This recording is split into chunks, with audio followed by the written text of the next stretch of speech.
My dad leads with passion and he leads with his heart in everything that he does. So he puts 120% into his life. And if he's not passionate about something, he doesn't do it. And I think that that shows that he's got this bustling kind of energy that comes from his soul, basically. He's got this really big bellowing laugh, and he's kind of loud and just says whatever he wants to say. And at the time, whenever I'm out with him, I think, oh my goodness, Dad, like you're going to get us on the front cover of the news because he just says whatever he thinks is appropriate at the minute, even if it's not appropriate.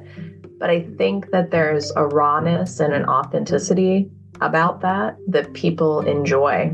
And I think that that's something that we've definitely gotten away from nowadays in our world. You know, it's all about, let me think about what you're saying and find out what's wrong with it versus let me connect with you on a really human level. And, you know, even if you say something that might be a little off color, it's all meant in good faith and I can throw it right back at you. And if you worked in the hospitality industry, you know exactly what I'm talking about. You don't survive that industry if you can't work at a fast pace and throw stuff back at people that, you know, throw it to you. So I think some of the funniest people are behind the line in the kitchen staff in a restaurant. Everyone, welcome back to Living the Next Chapter author podcast, meeting great authors around the world. And today, again, we have yet another awesome author on the show. Maria Palmer is here with us, and I'm on her website, loving it, mariacpalmer.com. It's a great website. You got to go there. Lots of great stuff, and this author is really like doing a lot, and her media page is like huge. So Maria, welcome to Living the Next Chapter. Glad to have you. Thank you. I'm so glad to be here. Thanks for having me, Dave. Excellent. Let everybody know where you are in this big world of ours. I'm actually in the U.S., about an hour outside of New York City in northern New Jersey. But I hail from Pittsburgh, Pennsylvania. That's always my hometown. There you go. The home of all the greatest people in the world in Pittsburgh. There you go, right? I love it. It's good. I have some friends there too, and they show me great pictures of all that beautiful part of the world. I haven't been there yet, but it's on my list. Definitely going there. So it should be. It's known as the South of the North. Very friendly. Yeah, very friendly place to visit. Excellent. You're an author, hence why you're on the show. Tell us a little bit about how this all began. I'm always curious as a reader, how an author goes from one day, you don't have the title of author, and now you do. Something happened to get to where you are today. Can you kind of explain and unpack for us, how did you get to where you are now as a published author? Sure. So my journey is very long. It's about a 17-year process. I am a writer by trade. I work in the nonprofit industry as a grant writer, basically getting money to do good work in Paterson, New Jersey. But because I'm a writer, I can kind of fish out a good story. And On the Rocks was thought of about 17 years ago when after my family had lost our restaurant, and I knew that the thing that made my dad happiest was being at that restaurant and being with his customers. And so just out of curiosity, I started asking questions. Hey, Dad, tell me about a time that something very unexpected happened at the restaurant, or tell me about a time that a celebrity came in, or tell me about the first bar fight that took place. And I had one of those really old-fashioned tape decks that you could record professors and everything, by pressing the play and record button at the same time. And I used to just record the conversations and let him go, just ask one leading question, and that was about it. And he started telling me story after story. And I realized with his stories, whenever he would say things like, did I ever tell you about the time that Danny Aiello came in whenever he was filming The Cemetery Club, and we sat down and shared a piece of veal parmesan and talked about our former careers? No, Dad, do tell. Or did I ever tell you about the time that Johnny from across the way brought in a stripper after hours and they got into a fight and the cops were hot on my case? He left and the girl remained and passed out in the bathroom without any pants. And then I had to get her back to her house. It's like, no, Dad, do tell. No. So it was story after story just like that. And I knew that this particular project definitely had a commercial element to it at that point. I just didn't really know how to bring that out. And I was very grateful for being in touch with my former AP English teacher, Ruthie Dines, now Ruthie Robbins. And she was a former customer of the Primadonna, had grew up across the street from where the restaurant once was, and was my teacher starting in the 6th or 7th grade, following me all through my educational career. And her son was also a good friend of mine. And we, just circumstantially both moved to Los Angeles around the same time. So she would come out and visit, and we talked about this project. And she had asked if she could see some of the things that I was working on.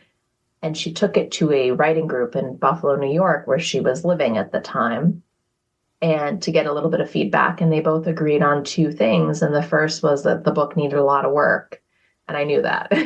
Yeah. And the second is that they too agreed that this book had the potential to be something very big, if it was handled in the correct way. And so it was really from then on that Ruthie and I established a partnership. We decided that we would be co-authors on the project. And through that writing group, it was also established that we would write as my father. So this book is written by two females, but it's in a male voice from a first person perspective, that of my father. So it became very fun to write. It reads a lot like fiction, but it's true. And, throughout that process, I had to kind of pinch myself and say, wow, this really reads like it's not. And, we wrote the book and we finished the book in the summer of 2020, when every single person was writing a book. Right. So, it took a couple of years of getting it beta read, shopping it around, to finally finding an agent and eventually a publisher for it. So it was not a short process. Wow. So tell me, how long was the restaurant? Like, what was the time span for the Primadonna? Like, for people listening and they're like, oh, I remember that place. Yeah. My dad got into business in February of 1986, and Okay. then it closed right around, it changed ownership right around 2002, 2003, and then eventually closed for good, I believe, around 2007. So it was about a 20-year time span. Amazing. And a pretty popular place, looking at the videos that you have posted on YouTube and all the, remembrance of the place and all the stuff that happened there. Pretty popular location as well during those days? Yes. So Yeah. it was a kind of an unseemingly popular place because, right now we're here on Zoom, right, talking two different countries, via the technology of today. That wasn't happening in 1986. So to have a destination restaurant at that time, most of those restaurants were found in the larger cities. So in the United States, that would be obviously New York, Chicago, San Francisco, Miami. There really weren't too many world-class restaurants coming out of Pittsburgh. There were only one that came out of McKees Rocks, because McKees Rocks is not really an area, especially today. If you go there, you're going to drive through there, and sometimes drive through there quickly, because there's really nothing there except if you're a local. Essentially, there's no business, no industry. It's not a sightseeing place whatsoever. It can be somewhat dangerous at times. So to have this type of appeal in such an unseemingly likely place, that in itself created a lot of mystique. And you're right. At its heyday, we did have many celebrities, sports stars, broadcasters, you name it. People, anybody that was coming into Pittsburgh for even a short amount of time pretty much graced the Primadonna. Even Frank Sinatra, who flew out of Pittsburgh right after a concert, stopped and got a takeout from the What? Primadonna. Yep. What? Okay. Yep. All right. Well, there you go. That's if that's not enough street cred, I don't know what is, because that's pretty amazing. Yeah, he did actually recreate something that he wanted that wasn't on the menu, though. So I think that that's cool. He wanted a giardiniero, which is kind of fresh vegetables, antipasto in a Italian dressing Yeah. kind of thing. So, we were happy to oblige. When Frank Sinatra's coming in, we'll do whatever he wants. I think we'll kind of bend the rules a little bit, and Yep. off menu items are definitely acceptable. No problem. So your personal memories of the place and stuff growing up, what was it about when you walk through the front door and you walk in there? What was it for you that like smells, memories, sounds? What take us back there as if we were walking through the front door right now? Yeah, so whenever my dad got into the restaurant, I was only 4. So at that time, the Prima Donna was a big playground for me because, whenever you're 4, you're playing in plastic kitchens. I had a real one, and I was, serving my Barbies at the bar, waiting on my teddy bears in the booths, pretending like I was playing on the computer because he had a point of sale system back then, which was really pretty revolutionary. Because people mostly just kind of hand wrote their tickets then. So that was kind of fun.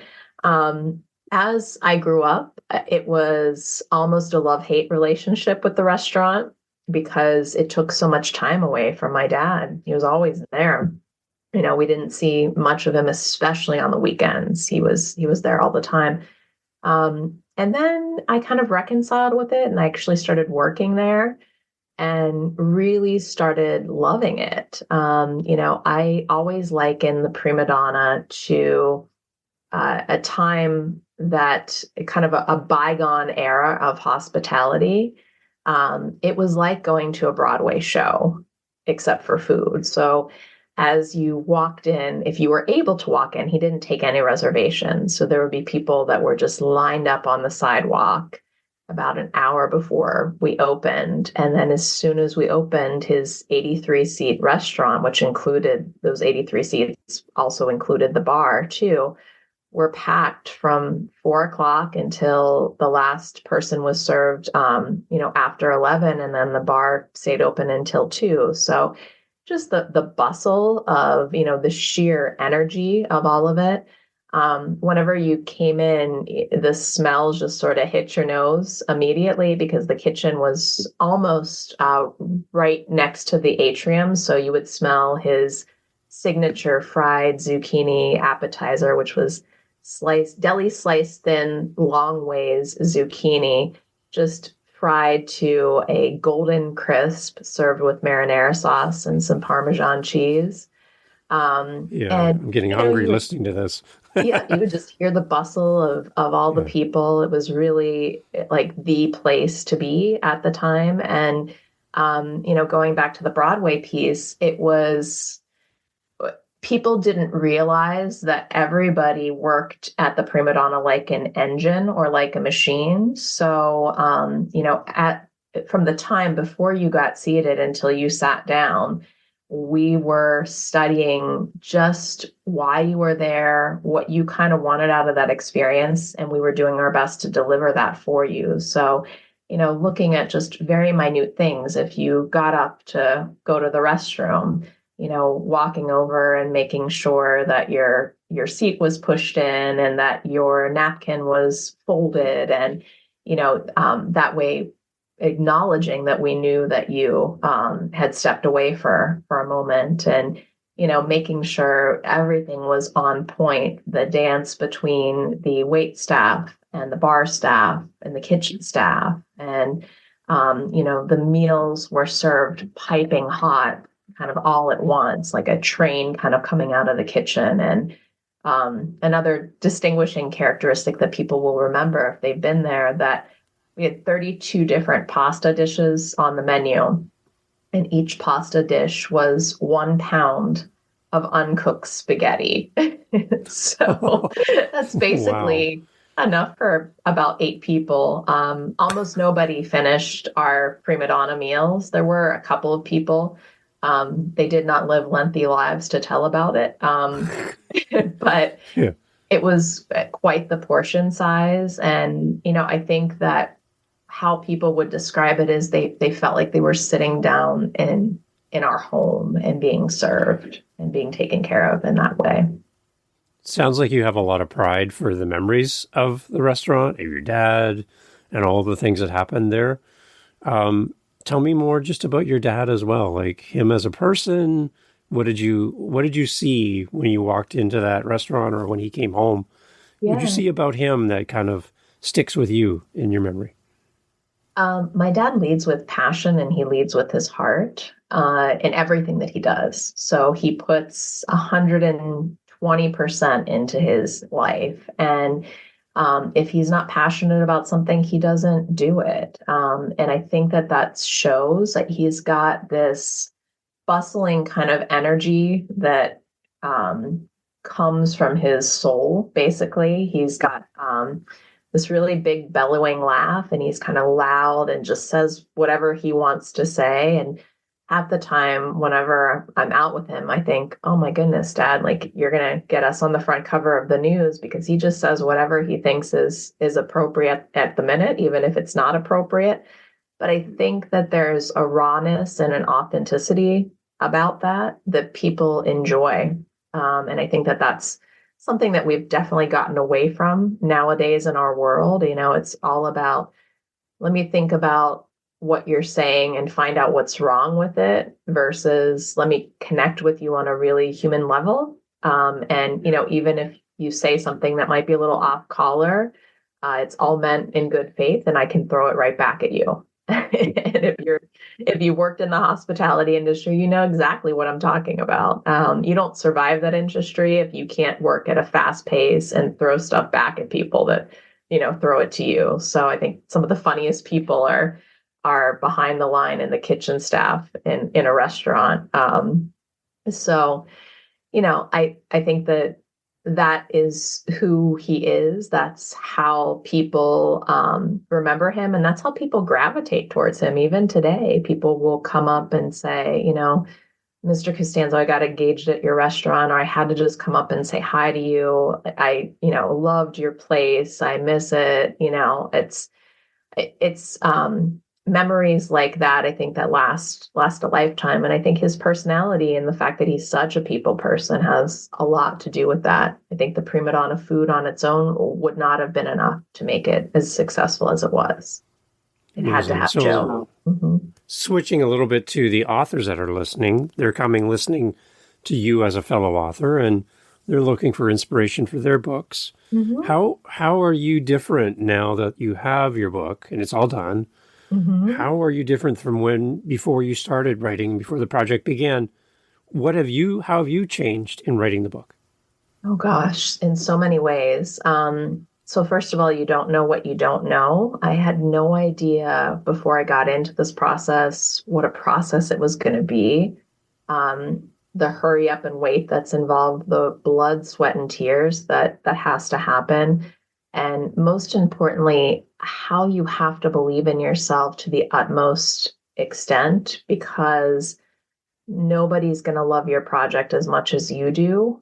And it's your job, obviously, to take constructive criticism and feedback and put that to the good, but also to advocate for your own project. And if you feel, one of the criticisms that I got, and I think I shared this with you, Dave, last time we spoke, this book is about an underdog, right? It's about somebody that had a dream in a very unseemingly unlikely place, and he was not necessarily the person on paper to fulfill this dream, but it happened.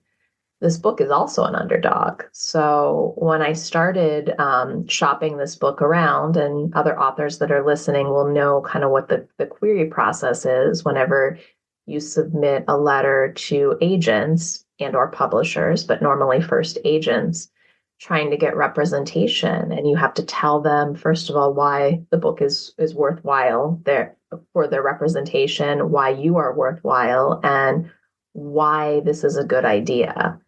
And I sent out 265 of those letters. And out of the 265, 140 people never even bothered to get back to me. Still to this day, they've ghosted me. I have no idea if they got it or not even like a read receipt. About 107 people said thanks, but no thanks. And again, this is not just always just query letters. Sometimes people were requesting query letters with the full manuscript, which was 90,000 words, plus your book proposal, since I'm in the narrative nonfiction space, which is like your marketing plan for your book, which was another 60 pages, 30 pages of writing samples. And, media sheets, where have you been covered? Why are you kind of somebody that people would follow? And what is your social media reach? All of that stuff. So I would submit all of that stuff and, almost never hear back. And about 17 people did eventually get back to me and say they were interested in more information. And out of those 17 people, only one person came forward and decided to represent me. And then whenever we went to publishers, it was very similar. We got a lot of very close passes. People were hesitant because this is a Pittsburgh story to say that the reach would only land in Pittsburgh. But I knew that wasn't the case. We were right during the pandemic, and there was so much dissension in our world, and still there is, today. And I thought, this is the perfect story that kind of brings unity among people from all different sides, colors, creeds, what have you, because it's a story about the duality of humanity and love and forgiveness and what it means to be human. And I think that that's what we all needed at that particular moment. And so, although I heard all of the criticism, it'll never go anywhere. Maybe it will do okay in Pittsburgh, but that's it. I just kept on pushing on because something told me that wasn't the truth. And, I share this with you because I just shared the downsides of all of this. When the book came out, first of all, I was able to establish a partnership with the Heinz History Center in Pittsburgh, which is the Smithsonian affiliate in Pittsburgh. And they helped to sponsor my launch party, which was invite only. 500 people showed up and we live streamed it. It was just an amazing event. And actually, if you go onto my website under the events, you can watch it live and watch our panel, which was really incredible. And then for the first 2 weeks after the book came out, we were the #1 culinary memoir on all of Amazon. #2 was Anthony Bourdain's Kitchen Confidential. And #3 was Stanley Tucci's Taste. So for other authors that are listening, and since then, LA Weekly named me as one of the top 15 rising authors to watch in 2023. We were in Forbes magazine last month. We just got really big reviews in all 3 of the major Pittsburgh papers. So I share that with the other authors that are on the line here listening, because sometimes you have to hear through the noise and seek your own truth. And if you know deep down inside that this story is resonating with you and it's going to work and you believe in it and you have the passion behind it, people are looking for a reason to say no because the competition's really stiff right now. But you have to find your yes, either on your own, or you need to find the team of people who believe in you. And, you embrace that and, don't give up, because if I would have given up, some people send 10 query letters. And if they don't get responses, then that's it. It took me 265. So, it may take you more or less, but I just knew that this project, if it was able to come to being, that people would rally around it. And that's exactly what has happened. And I could have never predicted. I knew that the book would be something that people would want to read, but I really couldn't have predicted what has happened in the past 6 months. It's incredible. I'm was really a nobody writer, and to be featured in these national publications, to get a chance to be on podcasts like yours, David. It's so cool. It's so cool. And I'm so grateful. Well, it's so cool for me to have you on. So I'm experiencing it from the other side. Okay, so you got it. I expected for 265 no's. I don't know how I could respond to that if that was me. So to be honest, I have no idea how you stay positive with your mindset. You keep moving forward. If I heard one no, I would be climbing back into my hole going, I guess I didn't do it right. Sure. How do you stay positive in all that, though? It's really hard. For me, the impetus was that this was my father's dream, and he was not well. So he is a two-time kidney transplant survivor.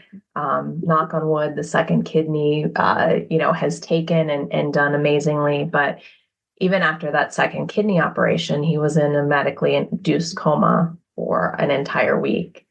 And we just sat there and we kept on reading the manuscript to him. It was before it was published or it had even been picked up by an agent. But I knew that this was something that my father just wanted so much. And I wanted it for him because I felt like where the story ended, it was very unfair. And I wanted to tell the rest of the story why it ended in the way that it did. In him getting in trouble and going to federal prison. I didn't want that to be the final chapter. I didn't want that to be what popped up whenever you Googled his name or our names. I wanted something more. So I had kind of an unreasonable drive. And even my own agent told me at the time that it just wasn't getting picked up by a publisher. It's better if we go with your next project. And then, if your next project gets picked up, then it's likely that they would also take on the rocks. And I just said to her, I can't. I just can't do that. I have, stake in working with Ruthie for all of these years. And she's also 70 years old. My father's 70 years old and he's not in good health. And, I'd rather hop aboard this sinking ship than, put something else that I have in front of this and just hope for the best. So even if I have to print this thing out on a copier at Kinko's myself and staple it together and personally deliver it to as many people as I can until I can get this some traction, that's what I'm going to do. So I think I had a lot of blind determination. There was definitely a lot of sorrow and depression. I am too old for the whole online dating era. I met my husband many, many years ago, before that was all a thing. But, my single friends always talk about being ghosted online whenever they're, doing online dating. And I never truly understood it. I said, oh, that's not how people function. And, people are good, upstanding, and they always get back to you. And now, having gone through this process, I kind of have a lot of empathy for my friends that are going through the online dating bit, because that's how I felt on the submission process. And that's also how I felt trying to get an agent.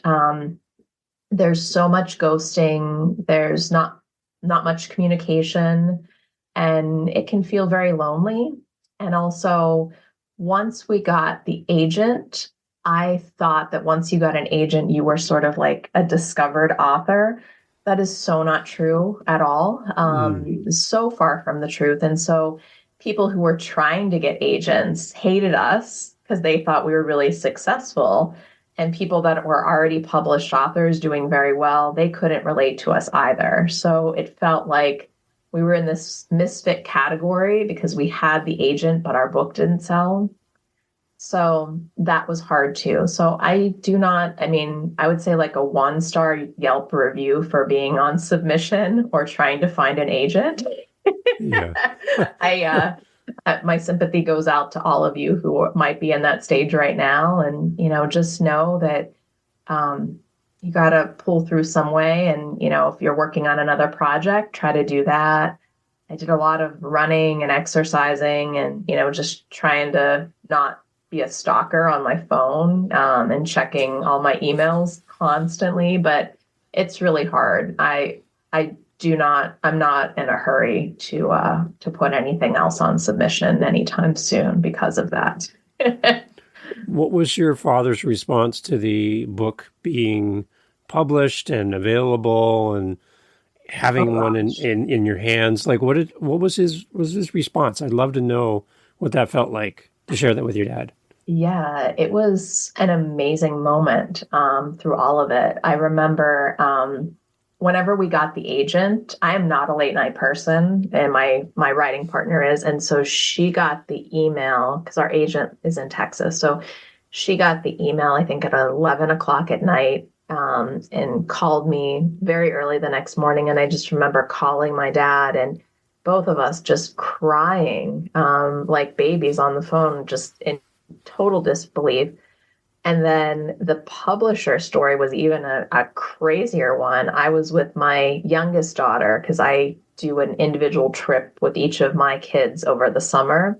It's like Nice. their choice Pittsburgh trip, with their grandparents. They get to pick 10 things that they want to do, and we just, knock them off in a weekend. And some of them are as simple as eating Lucky Charms, easy. Other things, other things, they want to go to amusement parks or to the zoo or whatever. So we had just gotten to Pittsburgh, my youngest daughter and I, and we were there for a day and a half, and my mom got sick and she ended up testing positive for COVID, and then my dad did. So we ended up going back home. And I felt very bad for my daughter because this was like her special weekend. And so we stopped in Hershey, PA, and we were in the Hershey Park. And all of a sudden, my phone dings, and I get a message from the publisher, from John Cooler. And he basically said that he's very interested in On the Rocks and would like to know if I could be available for a chat. And my first response to it was, yeah, this has got to be a spam, email. Like, this is just Right. no way. Like, after all this time, because they always say that if your book's out on submission for 6 months, it's dead. And at this point, mine had been on submission for 11 months. And, no new fish had come by. So this was pretty unbelievable. And I called my agent, and she verified that this was a legit thing. And, we got on a call, I think, that night and got some more information, and then, ended up signing the contract a couple of months after.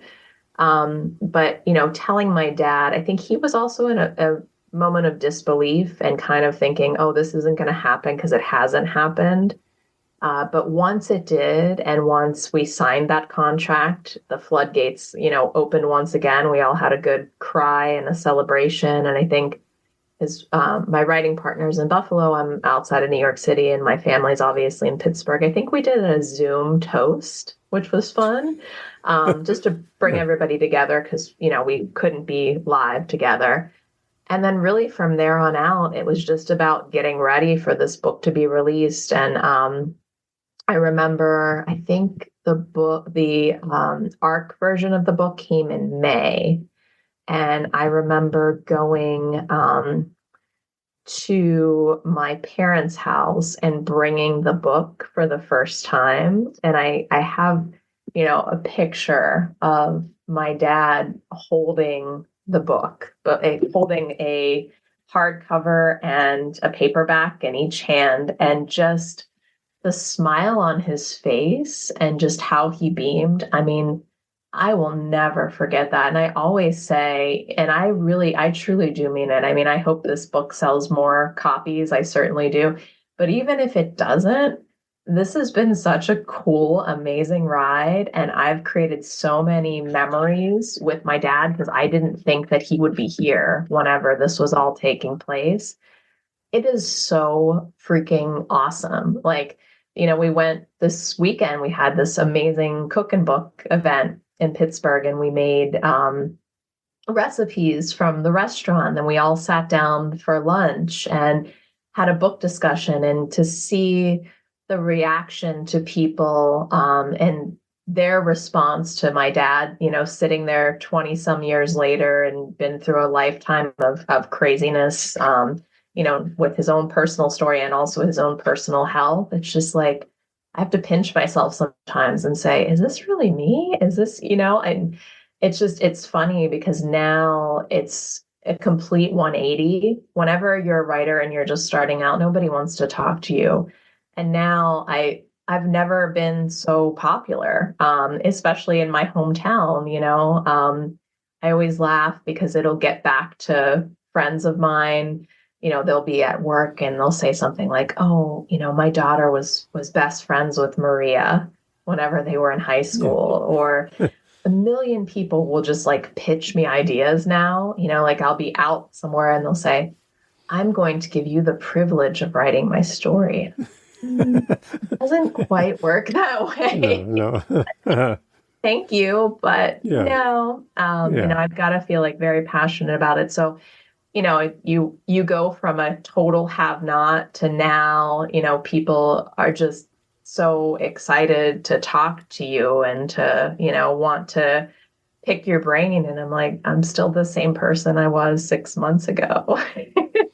Amazing. So We jump back earlier. You mentioned, your father and prison. And I can just, for those who haven't read the book yet, obviously you need to buy the book to find out the story. But for those who haven't heard or haven't read the book yet, and they hear you say that, they're like, it seems like you and I just kind of passed over that part of the story and just continue talking. But that's a big key to it is a big what's key. in the book, right? Yeah, So yeah. without giving away the farm here, let's just talk a little bit about that part of the story, whatever we can do without, again, we want them to buy the book. Oh, That's no, the no, main idea.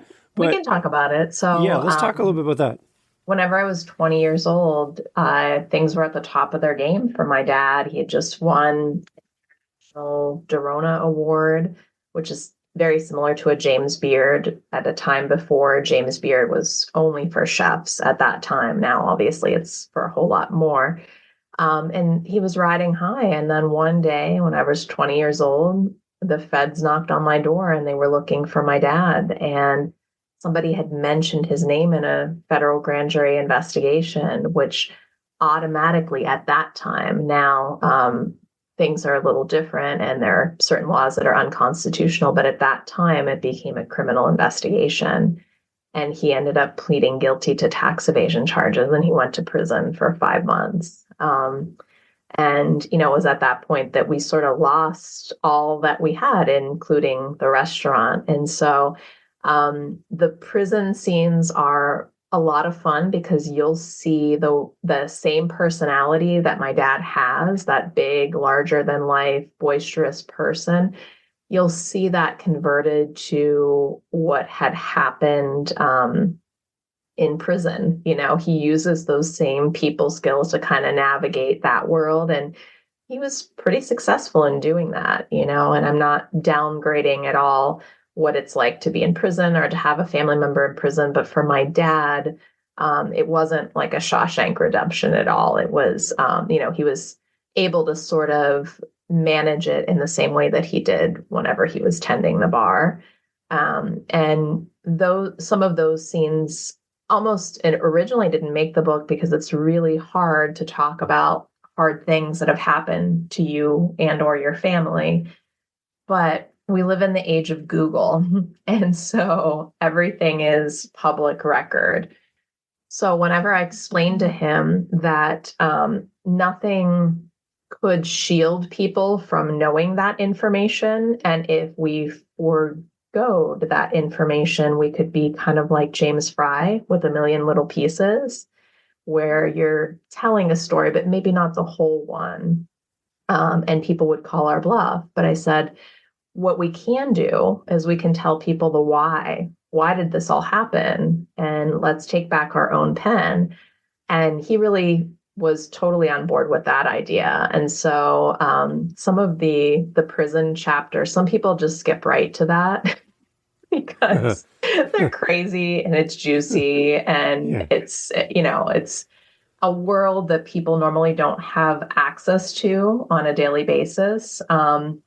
But I think that you'll see a very human side of Joe when you read those chapters, and they're fun. Some of them are very funny too, you know. So, I love and it. you'll be introduced to everybody's favorite character, who we refer to in the book as a big sexy. And I'll leave it at that, and you have to figure out who this person is and why they would have a nickname as such as Wow. Big Sexy. Big sexy. There you go. Now, if that's not a hook, I don't know what is. That's perfect for the book. You got to get the book now if you want to be introduced to Big Sexy. So, I know. Yeah. Good He's job. Good job. everybody's favorite character. I actually had coffee with former New York Times food critic, and very put together, proper woman. We sit down at this like very shishi place, and she had read the book obviously, and she said to me, you know who I just loved, the character that I just thought was the best in the entire book. And I was thinking, maybe she's going to refer to my mom, because my mom's kind of the unsung hero of the book. She was Big Sexy. He was just something else. And I I said, yeah, I think he was something else, but he's a outlaw biker, and he's a character that we meet in the prison walls, and comes outside as well. So it's he's quite the guy who has quite the fan club at the moment. Everyone needs to meet Big Sexy. Everyone, definitely. And you're going to meet Big Sexy when you buy the copy of the book as well. Maria, I have one more question for you at the end here, but talk us through the website. It's a great website. I have it up as we're talking. Oh, cool. Talk us through your website as people come there for the first time. They want to connect with you as well, and maybe like where you're most active on social media and all of that. And then I want to end off with a question for you here at the end as well. Yeah, absolutely. So my website is just like my name, Maria C. Palmer, PALMER.com. And really, that's got everything that you need to know. I keep it updated almost on a daily basis. So, all the ways to buy the book. Obviously, the book can be bought on Amazon, Target.com, Barnes & Noble, many bookstores, really wherever books are sold. Or if it's not sold there, they can certainly order it because it comes through the Ingram distributor. What else is on the website? All of our media clips. So this podcast is going to be appearing on my website. Yay. And, in my newsletter, an opportunity to join my newsletter so you never miss what's going on. I send probably about bi-weekly, but I really just believe in, if you have nothing to say, you just don't say anything. So I only send updates if it's important, if there's an event coming up or something really cool has happened. I always provide links of all the media that we've been in, all the events that are upcoming, and anything of note that you should know about what's going on with us or with the book. We have lots of events under our events tab, so feel free to connect with us in that way. I reference the cooking books; those seem to be where people want to be at. Those are all BYO situations. We cook for about an hour and a half. Then we sit down for either lunch or dinner, have a book discussion, some photo ops, book signings. It's really, I think, like one of the most fun events, because I've done lots of cooking classes and lots of book discussions, but this sort of marries both of them. The only problem is the people never want to leave because they're having too much fun. And really any other way to connect with us, it's pretty much on my site. So yes, definitely feel free to follow along. I would say I'm probably most active on Facebook because I'm, of the older generation. But I'm on Instagram, I'm on Twitter as well. The handle for the Facebook and Instagram is at Joe Costanzo. That's JoeCostanzo, Primadonna, Primadonna. And yeah, that's how you can get in touch with me for sure. I love it. Any chance that we can get some of these recipes that we've talked about? I'm starving now talking to Yeah, you. Or is that something that's available to people as well? yeah. If you sign up for my newsletter, you get Graham's homemade marinara sauce recipe that comes Mm. directly to your inbox. In the book, there is one recipe. It was, I think, the spaghetti con sausage recipe. I might be wrong, but there is or it may be a pasta carbonara. It was part of a review that we had gotten, and we Xeroxed it and put it in the book. But like I said, I do a lot of cooking classes, so that's another way to get recipes. I do a ricotta gnocchi class, which is really very, very popular. Um, Trying to do some fresh pasta classes and some ravioli classes upcoming too. We're going to do Primadonna nights in Pittsburgh, starting probably in the spring, quarterly Primadonna nights. 40 people maximum, 4-course menu that we will publicize before. And my dad will be there, I'll be there, our friends from Jagoff Media. And if anybody is a Pittsburgh person, Johnny Angel and the Halos will be cooking.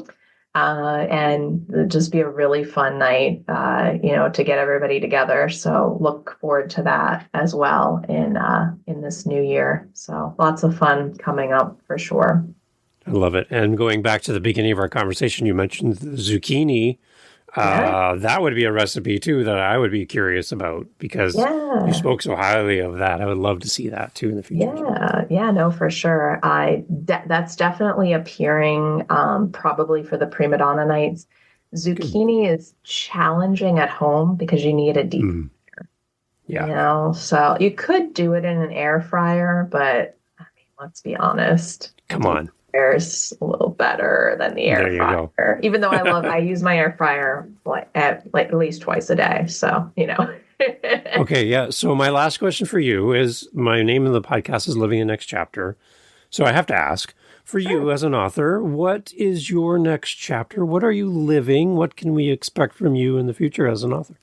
Yeah, so I'm living this book tour right now. I'm loving it.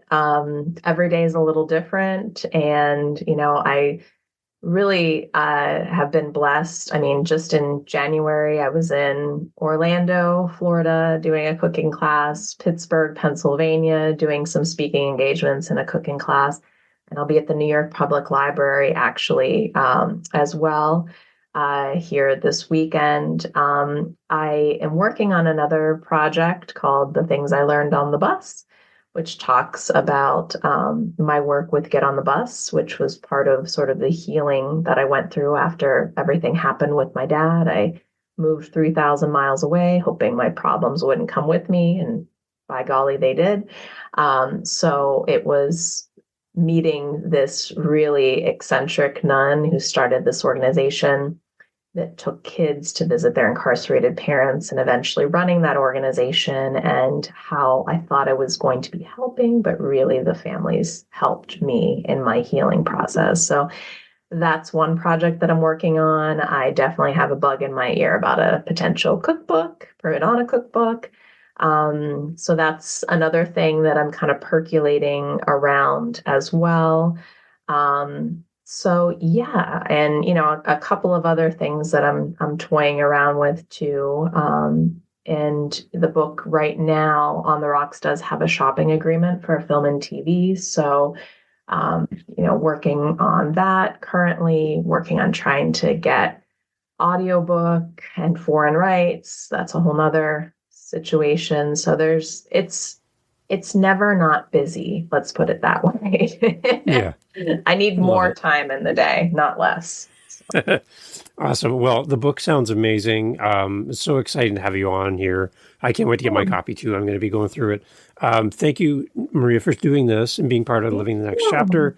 And keep us up to date as new projects come up. If you want to come back in the future I and love that. let us know about that, I would love to have you back as well. That would be fantastic. Thank you, Dave. You were such a good interviewer, and I really enjoyed this. Thank you. Awesome. Everyone, all the information's in the show notes. Head down there, click on the links, buy the book, gift the book to someone who's going to fall in love with it. And as well, if you're in the local area in Pittsburgh, come on. You definitely know about this place and you would love to get your copy of this. So please reach out and support Maria in the book as it goes out into the world and all the great things coming up in the future. Maria, again, thank you so much for doing this. Thank you. Thank you, Dave.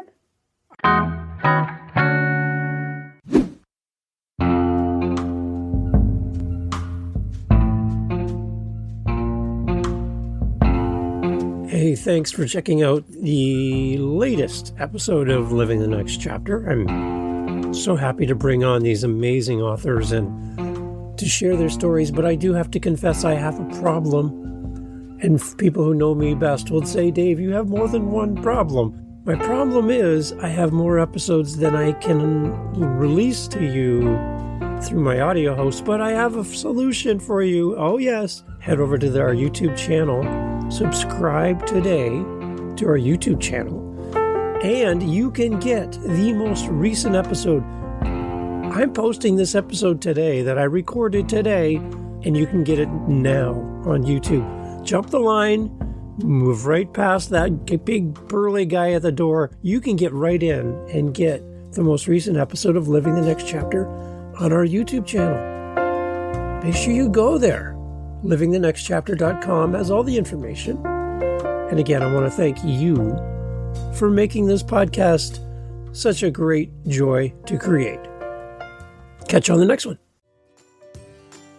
Hey there, fellow parent. If you're anything like me, balancing screen time for our kids is a constant struggle. That's why I want to share a little secret with you, KidsPod. It's this amazing app I found that's packed with podcasts just for kids. Imagine stories, learning, and fun, all without the screen. It's been a game changer in our house, keeping my kids engaged and their imaginations running wild. And guess what? It's completely free. So download KidsPod today. Trust me, it's a decision you won't regret.